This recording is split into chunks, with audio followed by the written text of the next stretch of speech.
Hello, Emma. It is wonderful to have you back for another episode of Deep Dives into Language and Life. Liam, it's always a pleasure. I feel like today we are tackling one of the biggest psychological hurdles learners face. The gap between knowing the grammar and actually using the language fluidly and confidently. We're moving beyond conjugation tables and into the human brain. Exactly. Our topic today is Small Talk, Big Life, the psychology of fluent English. We are exploring how motivation, identity, and habit science can help intermediate and advanced learners finally transition from being merely proficient to being genuinely fluent. We want to stop talking like we're reading a textbook and start sounding like ourselves. That's the dream, isn't it? Because many of our listeners, Liam, have immense linguistic competence. They can read complex articles, they can understand nuanced discussions, yet the moment they are put on the spot, they experience this total freeze. It's what psychologists call inhibition. Inhibition is the perfect word for it. It's that internal censor, that little voice saying, "Wait, what if you use the wrong preposition?" Or that idiom might not land right. It forces a hesitation that breaks the flow, and suddenly, the cognitive load of producing simple speech becomes enormous. And that cognitive load is a huge part of the problem. When you're constantly self-monitoring your grammatical structure, you have no mental capacity left to focus on the actual message, the human connection, the nuance of the opinion you are trying to share. True fluency, in a psychological sense, isn't about perfect grammar. It's about low cognitive friction.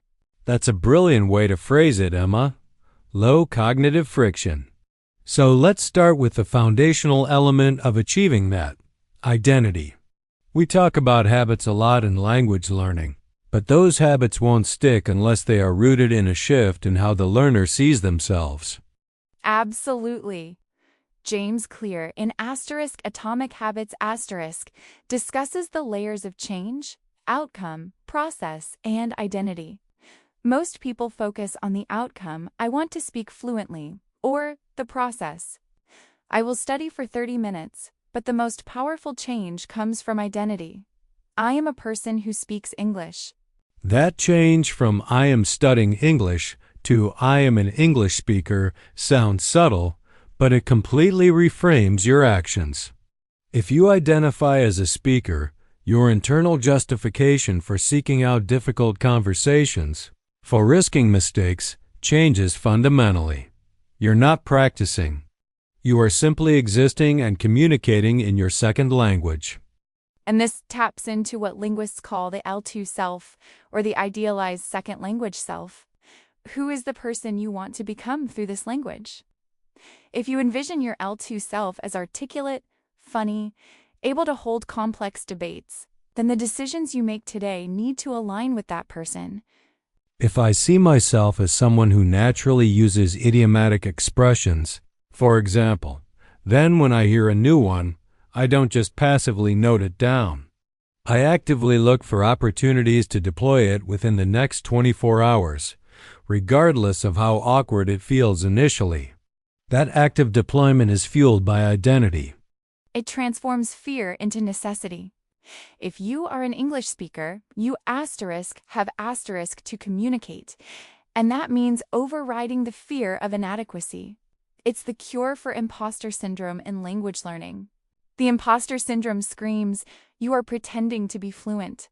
The L2 identity whispers, "This is just who you are now." So, the immediate actionable step for our listeners is not just to set a goal, but to write down an identity statement. Something like, "I am a curious communicator who confidently engages in difficult conversations." Precisely. And once we've established that identity, Liam, we can turn to the mechanism that translates that identity into reality, habits. But not the overwhelming, guilt-inducing study plans that burn us out.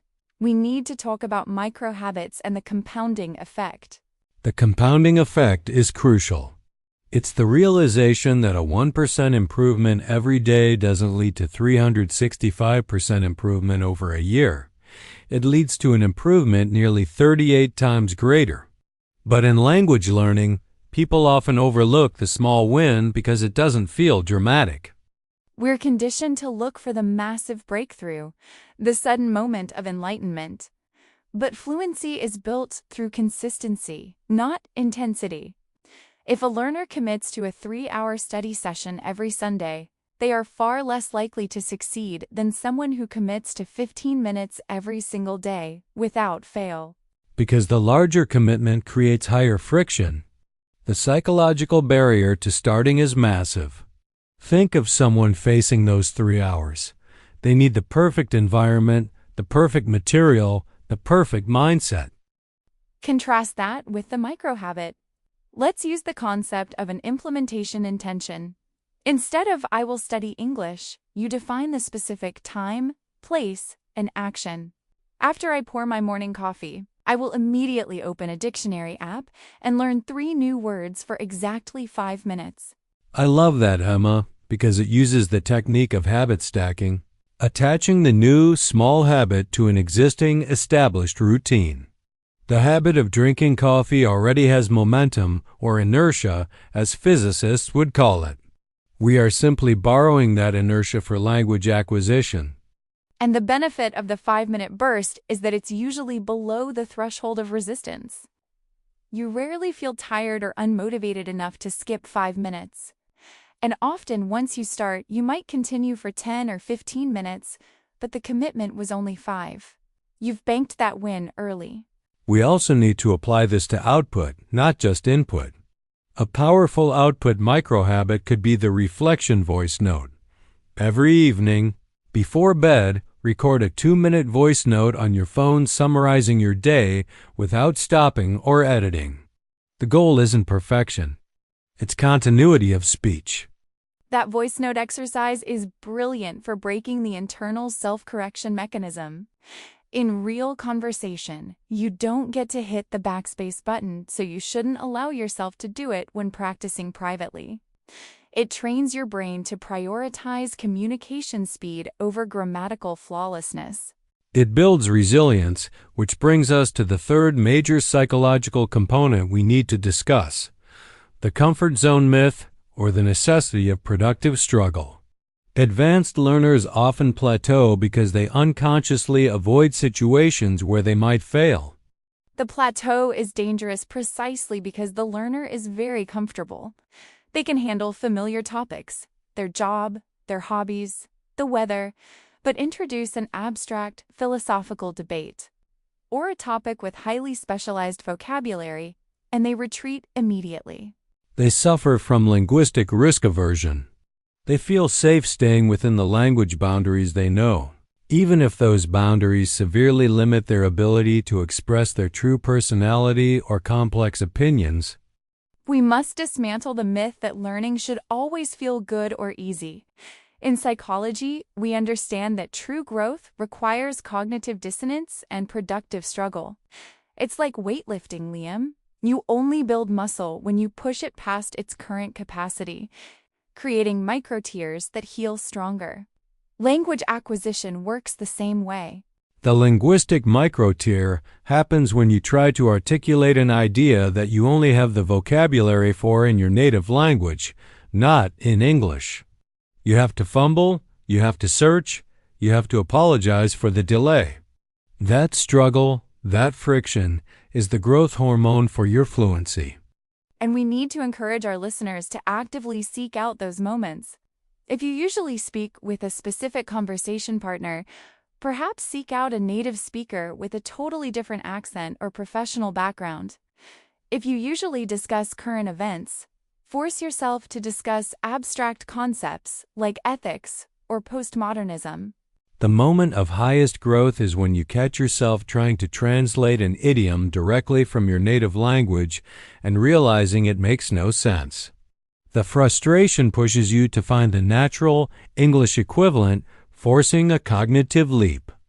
The goal is to develop error tolerance, the ability to keep moving forward despite knowing you just made a mistake. If you focus solely on the mistake, you break the flow. If you acknowledge the error but prioritize the delivery of the message, You maintain fluency and tackle the error later. That's the distinction between performance anxiety and communicative intent. A true fluent speaker maintains communicative intent even under pressure. The self-correction happens internally, perhaps after the sentence is complete, not mid-word. So, we've covered identity, habit, and struggle. Now, Liam, let's address the practical application for our advanced listeners. How do we move from expressing simple opinions to articulating genuine nuance and complexity? This is where small talk becomes big life. Moving to nuance requires specific vocabulary and structural phrases that allow for stipulation, equivocation, and expressing reservations. Simple English deals in absolutes. I agree, I disagree. This is good, this is bad. Fluent. Complex English acknowledges shades of gray. Let's take this simple statement. Technology is making us isolated. An intermediate learner might say, I agree, but sometimes it is helpful. That's clear, but lacks depth. A more fluent speaker, focusing on nuance and complexity, might articulate the opinion like this. While I fundamentally agree with the premise that technology has exacerbated feelings of social isolation, I think it's crucial to stipulate that the root cause lies in socioeconomic structures, and technology merely acts as an amplifier. Notice the linguistic moves there. We used while I fundamentally agree to signal a partial acceptance, and then it's crucial to stipulate to introduce a condition or caveat that refines the main point. Another crucial area is expressing disagreement without being dismissive.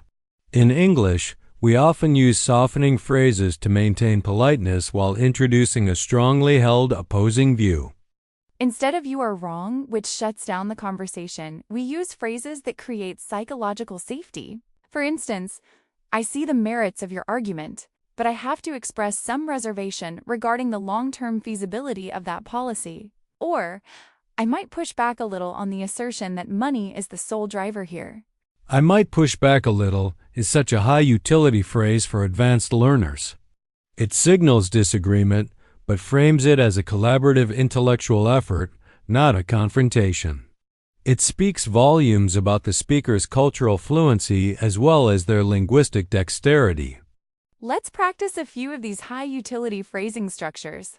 If you want to introduce a complicated or secondary point that contradicts your primary statement, you use the having said that or that notwithstanding construction. For example, the novel's structure was undeniably innovative, featuring complex time shifts and unreliable narration. Having said that, the emotional payoff felt distinctly unsatisfying. See how that one sentence contains both a strong positive critique and a strong negative critique? That is the essence of expressing a complex opinion holding two conflicting ideas, simultaneously without simplifying either. Another powerful tool is the rhetorical question used to introduce a potential problem or challenge, often using a hypothetical scenario. This moves the conversation forward strategically.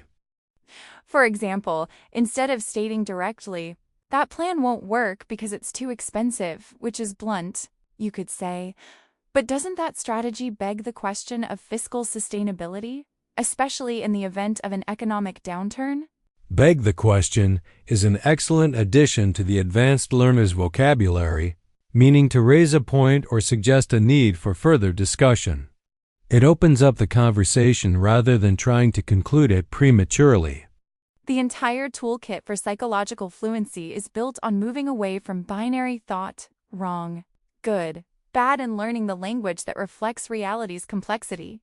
The world is rarely black and white, and advanced English must reflect those vibrant shades of gray.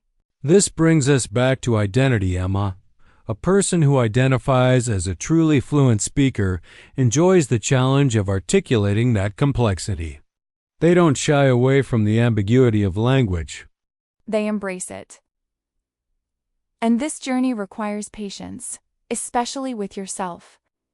If you are listening to this, and you are feeling the pressure of that plateau, Remember that progress at the advanced level often feels invisible.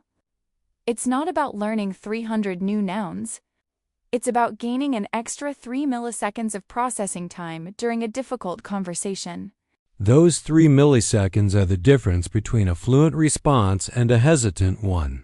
They are the accumulation of all those micro habits, the 5 minutes of dictionary work, the evening voice notes, the intentional seeking out of productive struggle. So let's wrap up with 3 concise psychological takeaways for our listeners aiming for true fluency, the kind rooted in confidence and identity. Takeaway 1. Redefine yourself. Stop saying, "I want to be fluent," and start saying, "I am a communicator in English." Let that identity drive your actions. Takeaway 2. Embrace the minimal viable commitment. Consistency beats intensity every single time. Find that micro habit, the 5-minute fluency burst that is so easy to start, you cannot reasonably skip it. Use habit stacking to lock it into your existing routine. And takeaway 3. Seek out productive struggle. If you are always comfortable, you are not growing. Actively step into conversations or topics that require you to fumble, to search, and to use those high-friction moments as proof that you are expanding your linguistic muscles. Fantastic summary, Liam. And remember that the mistakes you make today are the foundations for the fluency you achieve tomorrow. Do not let linguistic risk aversion dictate the richness of your communicative life. Excellent advice, Emma. Thank you, as always, for helping us dive deep into the fascinating interplay between psychology and language acquisition. My pleasure, Liam. Until next time. Until next time. Goodbye, everyone.